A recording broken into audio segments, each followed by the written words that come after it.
Welcome to or back to my channel. My name is Hannah. Here I read mostly romance, historical fiction, and fantasy. And today we're going to go over all of the books that I read in the first month of 2025, January. Now, January was kind of a weird reading month for me because I had some really high highs and some really low lows. I had 2 5-stars, which is kind of unheard of for me. And I also had my very first, literally ever, 1-star. So we ran kind of the whole ratings gambit. I had everything from a 5-star down to a 1-star. And I also read a kind of wide variety of genres, or at least more genres than I usually pick up. I'm usually mostly, within, or at least last year I was mostly within the fantasy, romantasy, romance space. And this month I have read a graphic novel, I have read a nonfiction, I've gotten into epic fantasy, which is great. Of course, I did still have some romance. So a wide variety of genres, but also a wide variety of ratings. And so I'm very excited to talk about them all with you today. Without further ado, let's get right into it. So I started and completed a total of 6 books in January. Of the TBR that I picked for January, I read a total of 0, which is terrible. But I will say that I did Soft DNF Out on a Limb by Hannah Bonham Young. Wasn't the book, it was me. Just got 50 pages in and I was gonna hate it if I continued. I had to stop. But I also started and finished The Wolf Den by Elodie Harper. I just didn't get around to finishing it in the month of January. So you will hear far more about that next month. But I guess there was some success. It just didn't happen in the month in which it was supposed to. The first book that I read in the month of January, the first book to start off 2025, was Mile High by Liz Tomforde. This is the first book in a sports romance series. And in this book, we follow Xanders. Xanders is a star hockey player for the NHL, and he has also got a reputation for being kind of a bad boy. And he meets Stevie. Stevie is one of the flight attendants on the team's private plane for the season. And it's kind of a forced proximity situation. So, you know what happens. Bada bing, bada boom. It's a romance. Need I say more? I ended up giving this book 4 stars. I don't think about these characters really at all. I mean, January felt years long, so that might play into it a little bit. But I also don't go into romances expecting to really deeply connect with the characters and think about them outside of my actual reading experience. What I look for in a romance is pure entertainment and also the peace of knowing how a story is going to end, because when you read so many fantasies and historical fictions and other genres, it gets a little tiring on the heart, you know what I mean? So I go into romances just wanting something very familiar and entertaining, and this delivered that. So I gave it 4 stars. I found it really fun. I know a lot of people didn't like this book, so I kind of went into low expectations, and maybe that's why I gave it kind of a high rating, is because it exceeded the low expectations that I went in with. But regardless, I thought it was really fun. My only gripe with it is that I felt like it could have been, 50 to 70 pages shorter. It was pretty long, and I just didn't feel like there was enough of a plot to justify that extra 50 to 70 pages. But other than that, I have no complaints. If you didn't like this book, if you are one of those people, which seems like the majority who didn't like this book, who say that the first book in this series is 10 times worse than all of the rest of them, let me know why down in the comments, because I'm really interested to see what you saw that I didn't see. The next book that I read in the month of January was actually a graphic novel, and I don't usually pick up graphic novels. It's just not my genre, but this book drew me in because the art, the fashion part of the art specifically, was so stellar. And that was Under the Oak Tree by Suji Kim. I believe this was initially a South Korean graphic comic series, and it was translated and adapted into English. And again, what drew me in? The fashion. I don't know if you can see that, but her dress is so intricate and detailed, and it's the same way on the back. I'm trying to find something, I guess this kind of works. This is one of the dresses. I just think it's gorgeous. I think the art throughout this graphic novel is gorgeous. So that is the one part of this book that I have absolutely no complaints about. However, everything else in this book did not work for me. I gave this book 2 stars, which, isn't great, but let me tell you why. In this story, we follow Lady Maximilian and Sir Riften. They are forced into an arranged marriage, and the day after their wedding, he has to leave for war. He is not gone for 6 months or a year or 2 years. He's gone for a total of 3 years. And in those 3 years, they have no communication. So when he comes back, she's worried that he's not going to want her anymore. She's facing a lot of pressure from her father to make this marriage work. And so the dynamic is just very convoluted and confused, and they just are very unsure of each other. The first half of this book is spent with them getting to know each other, which is totally valid. That's probably the way it should be. However, my problems with this book are with Sir Riften, who is our main male character. Not only did Sir Riften kind of lack a personality, but there were times where I felt like he towed a line of consent that just made me feel very uncomfortable, and he at moments was very emotionally unstable with the main character, or his wife Max. He would go from really, really happy and adoring and, you know, loving towards her to immediately angry and yelling at her, and then go back to happy and being apologetic and just switching his tune on a dime. And that was also very uncomfortable to read, especially because our main female character, Max, she does come from an abusive household. Her father is not a good man. So to have her in a situation and with a man who is similarly emotionally unstable and just not unpredictable was very uncomfortable and really made me dislike him and dislike their relationship. Not to mention that their relationship really had no chemistry. They didn't have anything really in common, and it all around, it didn't work for me. In fact, I actually thought that she had more chemistry with a side character that is more present in the second half of the book. I can't really talk about the second half of the book without spoiling everything, but if I thought that was the direction the story was going and we were moving more towards their relationship than this relationship, I might give the second volume another chance, but I just don't think that's the way it's going to go. And so unfortunately, despite the beautiful art, I am going to DNF this series.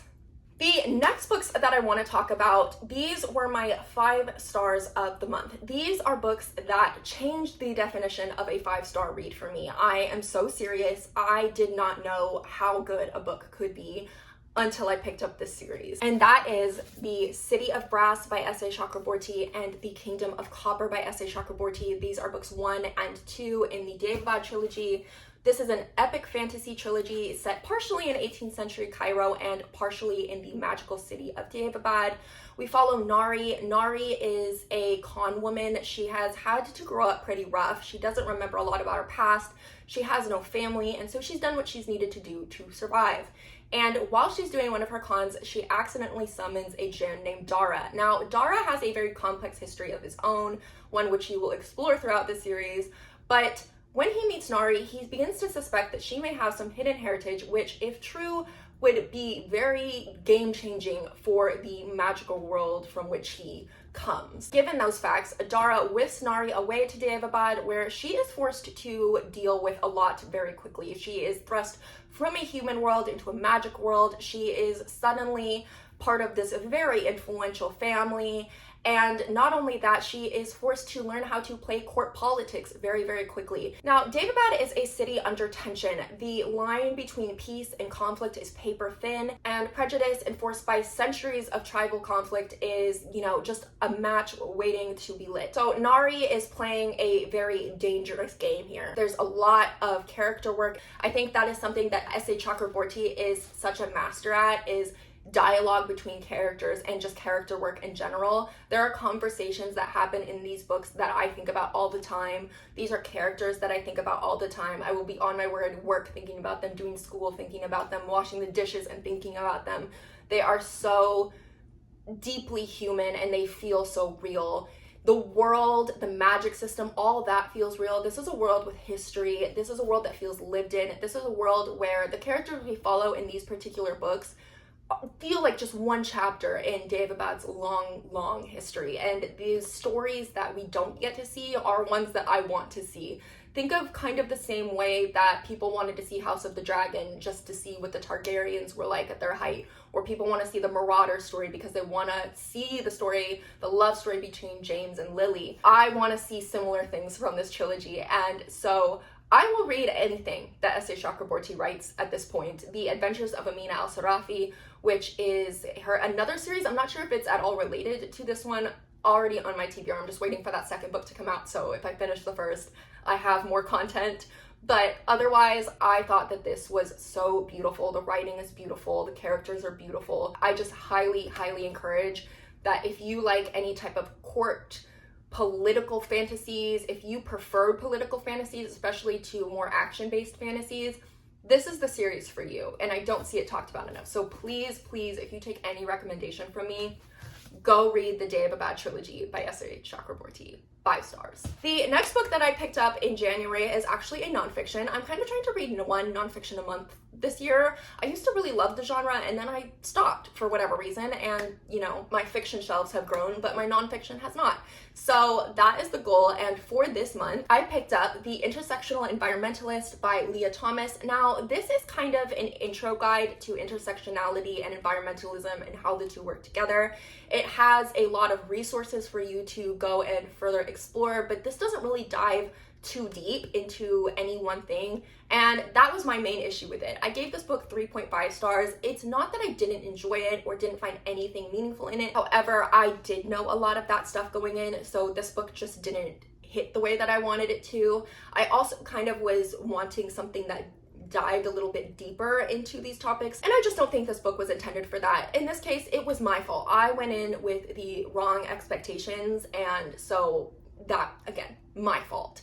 However, I don't think that this is a bad book, and I think that this could be really educational for a lot of people. And I would still use, there's a section for resources in the back, and it's a pretty extensive section of resources that you can do. It's got reports, books you can listen to, podcasts on different environmental topics. Handy, very handy actually, and I can safely say that I have watched a few of these. So I'm very glad that I read this book. I just think that this is a starting point, not the point that I kind of was in. You feel me? You get me? I'm not sure if I'm explaining that right, but The Intersectional Environmentalist by Leah Thomas. All right, and now we're on to the final book of the month. This was my 1 star. This was my first 1 star ever, and that book is Lights Out by Nafessa Allen. Now, this book, I can't even really explain to you the plot because it has so little of a plot. This book at, its core is just about a trauma nurse with a mass kink and a man who makes mass thirst traps on basically TikTok. I don't really have much to say about this book because I don't really feel like this book has a plot. She does attempt one about halfway through, but it lasts about 5 pages, and then the aftermath of it is dragged throughout the end of the story unnecessarily in an attempt to introduce what is now going to be the MMC for the second book in this series. But outside of that, the plot is just horniness. The plot is spice. The plot is just exploring that side, which, would be fine if the spice was good, would be fine if it was explored in any depth, would be fine if the characters had any real personalities, but they kind of don't. They do have interesting backstories on paper, but because it's not explored with any meaning, it falls so flat. This whole book, I think, can be summed up in the words fallen flat. It's just so paper thin, and I felt like it was just 2 very cringy people doing things, and I just didn't care. And I'm so sorry to anyone who likes this book. I'm not trying to yuck your yum. It just was not yummy for me. You know what I mean? Safe to say I will not be continuing this series. All right, guys, here are all of the books that I read in January. Of course, this was kind of a slower reading month for me. I think that these, 2 big tomes, these big fantasies kind of took up a lot of my time, not to mention that January was just kind of a busy month for me in general. But I am really happy that I explored a couple of genres that I haven't really touched in a while, and it was nice to have some variety. However, I am hoping that February is a little bit better ratings wise, a little bit more consistent with the higher ratings. Of course, I don't want any 1 stars or 2 stars. I mean, I'm not mad at it. It could be worse, and finding a new favorite series is like a once or twice a year thing, so I'm so glad to have found it so early on. Anyways, I hope you enjoyed this video. Thank you so much for watching. Next week, I'm going to try my first reading vlog, which may or may not go the way that I want it to, but we are going to try, and I am so excited to do it. I think it'll be a good switch up from all of these sit-down videos that are fun, but they have a different tone, let's say. So yeah, thank you so much for watching, and I will see you again next time. Bye.